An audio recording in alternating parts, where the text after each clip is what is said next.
everyone, it's Lindsay and welcome back to my channel. Today I just wanted to do like a really chill video. I'm still in my pajamas, like that's not changing.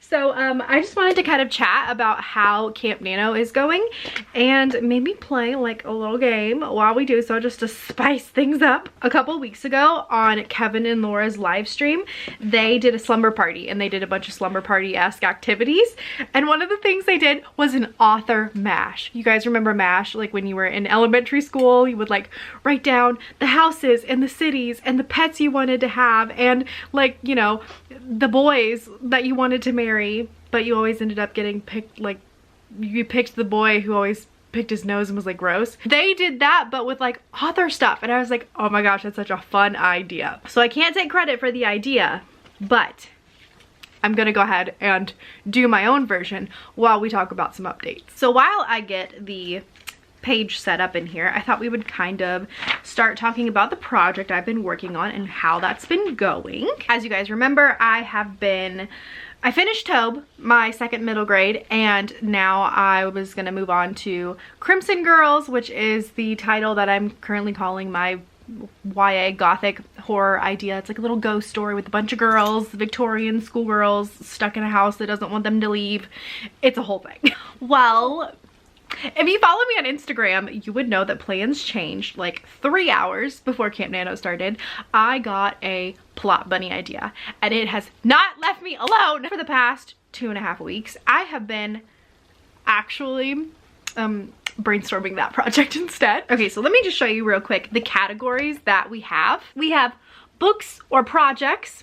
We have blurbed by authors, publishing houses, advance amount, adaptations, and fun extras. Let's go ahead and fill in the books and projects. I'm obviously gonna fill them with the books that are already kind of in the works for me, because like, let's hope I get to sell one of those. Okay, so the first one we're gonna do is The Glass Witch, which is my book on submission, for those of you that did not know. Then I'm also going to do Tobe, which is my second middle grade project that I just finished last month. And then we will do the YA Gothic, which is the one that I should have been working on this month, but I'm not. And then we are going to put my new project that I actually have been brainstorming, my plot buddy, which is a YA dark academia thriller horror. I don't know, it's one of those though. We're gonna call it the YA thriller for now. So I guess I could tell you a little bit about that project. It just came to me literally, like I said, 3 hours before. If you follow me on Instagram, which you totally should, I do like kind of like mini vlogs in the stories, so you can kind of like keep up with my day-to-day if that's like something you're into. I talked about how I kind of switched focus on there to this project, and I'm just really excited about it. So you guys know how I keep all of my story ideas on little note cards, and I've had 2 or 3 that I've been looking at, and I'm like, man, I would really like to combine those ideas to make a book, but I just don't have that last little like piece that could like sew it together. And then right before Nano, it all came together and I became obsessed. And I talked to my agent about it, and she's obsessed and really excited about it. So I think that's the one I'm gonna be writing next. I don't want to say too much about it because it is in the early stages and everything could shift around at this point, but it is going to be following a disabled teenage girl who has been invited to this really prestigious boarding school. She has no idea why, and stuff starts happening when she gets there. Spooky stuff. Weird stuff. And I'm excited about it. Okay, let's talk about who I want to be blurbed by. Okay, I'm gonna start with like my favorites, because obviously Sabaa Tahir is queen. Let's also do, we should get a middle grade author. Oh, I really like Jessica Townsend, who wrote the Morgan Crow series. Oh, since I have like 2-ish thrillers on here, I should probably get a big thriller author. So like Karen McManus would probably be a good one. Okay, and last one, you know what? I'm just gonna go with A.S. King. She writes middle grade and YA. I love her, by the way. If you haven't read Dig, right here, you should. It was my favorite book I read last year. It's amazing. So anyways, I was talking to my agent about all this stuff and like doing the switch over from, you know, like Tobe to this or whatever. And she just decided, you know, we decided together, and she confirmed that it would be a really good idea to switch over to YA, because like best case scenario, the Glass Witch sells. Hopefully the publisher would buy 2 books from me, so it'd be like the Glass Witch and Tobe, and then that would be my middle grade contract. I couldn't sell any more middle grade until that contract was complete or Tobe was out in the world and published, which at the very earliest would be like 2023, 2024, which means I couldn't get another middle grade book deal until 2024, which would kind of like suck, right? So yeah, I talked to my agent, and I've been talking to Liselle Samberry, who you should totally follow if you don't already, but she kind of does the same thing where she writes in YA for a little bit, and then she's switching to adult for a little bit, and then she's going to go back to YA, just so she can have contracts stacked for every year. There's like this whole complicated thing of like non-compete clauses. If you're interested, I know Alexa Dunn has tons of videos about that, and you can Google it. But yeah, basically it's like I won't be able to sell another middle grade until Tobe would be out into the world. So like, but I could sell YA, so why not try to do that? And then it's like I could have my, if everything worked out really well, I could have like my first YA book and my second middle grade book like come out in the same year. Like, woo! Like, who is that girl? She's a professional. Yeah, we just really thought that like the books also complement each other because they're both kind of spooky. They both are like unlikable teenage girls doing things in spooky manners, mysterious, thrilling. So if publishers did like them, like hopefully they would buy them together, and then like, you know, I would be like stacked up for years. Okay, publishing houses. Obviously we want some big fives in there because they've got the money. I think to keep it simple, I'll just pick like big overarching houses, like not individual imprints, because I think that would complicate a lot of things. So let's do Simon & Schuster, HarperCollins, Penguin. I don't even know how to spell penguin. That's embarrassing. I just won't show you how I spell it. Penguin, I think is how you spell it. And oh, we're only doing 4. Okay, so let me throw someone in here who's not big 5, because you know that's also realistic, and there's some really great publishers that aren't big 5. Let's just do Scholastic. That'll be a good one. Advance amount. This will be fun. Okay, let's do something realistic. I don't know what. I don't want to, I was gonna say 25K, but like I don't even want 25K. Let's do 30K. 50K. Let's do 75K. And well, let's just do like $100,000. So yeah, I'm thinking with this new project, I need to come up with a good name for it. I actually think I kind of already have a title, but I'm not sure if I want to share that yet because it has the name of the place that it's set in, and that might change.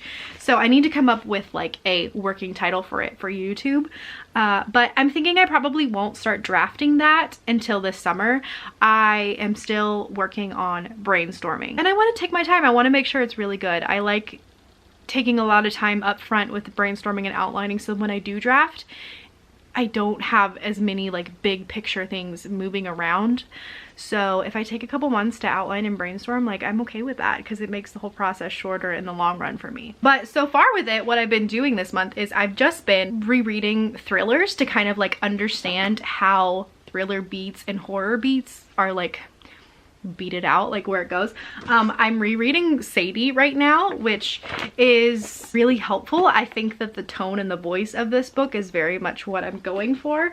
I've also been rereading some of Ruth Ware's stuff, which is adult, a couple other adult thrillers, and I reread Truly Devious, which is one of my favorite books. It's so fun. And this is set in a boarding school, and there's like a murder mystery, so this was really great too to reread and kind of see how, I don't know, the author investigated stuff, because I've always had mysteries in my book, but I've never had them be the forefront of the plot. They've always been a side plot. So it'll be interesting to see how I do this. Yeah, other than that and just like beating out those books, I just have a Google Doc open and everything is like separated into categories. So like plot, character, setting, motivation, things like that. And when I get an idea, I just like type it in there real fast and then I leave it. I haven't read over everything yet. So I think I've got like 8 pages of notes so far. And yeah, that's how I brainstorm. Okay, adaptations. I'm gonna do like a Disney movie, especially for my middle grades. That would be so much fun if I could get like a Disney movie. Oh my gosh, I think that's the dream. Or like a Disney Channel original. Like Hocus Pocus. Oh my gosh. Okay, let's do a Netflix, what do they call them, mini series, where it's just like one season. Let's do like a board game. I really love games, so that would be really fun. Let's do a musical, because why the heck not? Fun fact about me, I absolutely positively detest musicals. Sorry for all of you guys that are like choir kids that love it. Me and my husband sat through Les Miserables and we just wanted to peel off our ears and eyes and the complete outer flesh and just drench it in bleach. No, never again. And fun extras. So I was thinking of this, it would just be like, I don't know, any other fun perks. So I'm obviously gonna do the New York Times bestseller list. Michelle Schusterman just did a brilliant video on the New York Times bestseller list. I'm gonna link it down below. You guys should 100% watch. It's one of my like favorite videos on Authortube. It's so brilliant. The TLDR is the New York Times bestseller list is pretty much a scam. Next one. I want to be in an Owl Crate box. Especially like the Owl Crate Juniors. Oh my goodness. The book boxes they make for kids is just so good. I would die. That'd be amazing. And those are non-refundable. So if you get like picked for a book box, they can't be returned. So whatever money you make from those, like you make it and you keep it. And they have like thousands of subscribers. So you just get thousands of sales right away. And you're in a book box. I want that so bad. That's like one of my author dreams. Say I get to go on a book tour. This sounds so stupid. Oh my gosh. But I want like a fan club. Like, okay, you guys ever watched Supernatural? And in the one episode where the two guys, like, they find out that their entire life story has been written down and their like lives are actually like a book series, and they go to their own signing of their own book series, and it's like these people are like obsessed with them and their stories, and they like cosplay them and they know everything, like they know trivia. Like, I want someone to be like that obsessed with my books and like all my works. Okay, so to start crossing these off, what I'm gonna do is I'm just gonna pull up a random number generator, and that's how many I'm gonna like tick off. But yeah, so other than brainstorming, this month has been pretty chill. Unfortunately, I've been sick a lot. I've had a lot of pain flares, like just 2 in a row back to back. I had to get a tetanus shot because I got rabies. I got bit by this cat. It's like a whole story. I don't actually have rabies, but I might have rabies. We don't know for sure. I feel like I'm gonna have to explain. Not today. Just know I had to get a bunch of shots and they can trigger migraines, and so it's been a rough couple weeks. All I wanted was to find a new witchy familiar in all of my stray animals, and one of them just had to like not be down for it. It's such a hard life being a witch. But other than that, I have just been putting together my patio. I'll insert some clips. It looks so cute. I'm so happy. I've just, for years we've lived here, and I wanted like an outdoor sanctuary where I could just read and write and breathe and meditate and like just drink coffee in the morning. And it's wonderful. I love it so much. It's beautiful and just perfect. So we've been working on that. I also recently have gotten really obsessed with chess.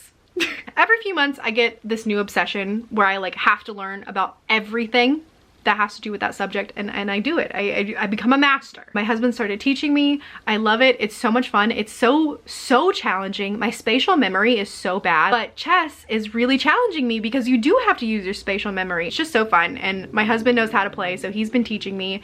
And I just told him, I was like, you realize I'm a Capricorn.